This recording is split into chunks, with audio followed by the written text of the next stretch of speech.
కార్లు ఉండే మోటారు ఖరాబ్ అవుతుందని బయటకు తీసిన.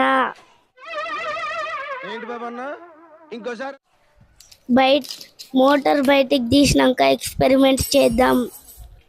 ఇప్పుడు మోటార్ బయటకు తీసాము. ఇంకొక మూత పెట్టి ఫ్యాన్ లాగా తయారు చేద్దాం. No use. వాడు విండండి.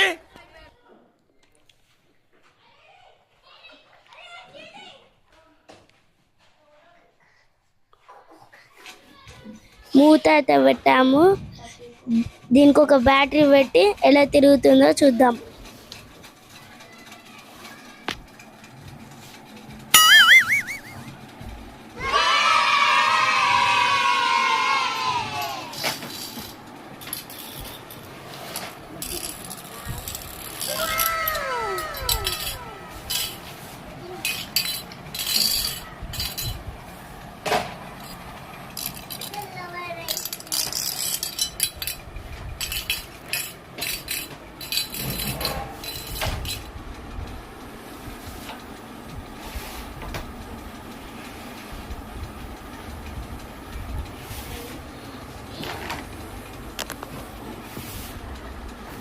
వీడియోల కోసం ఈ ఛానల్ని సబ్స్క్రైబ్ చేయండి.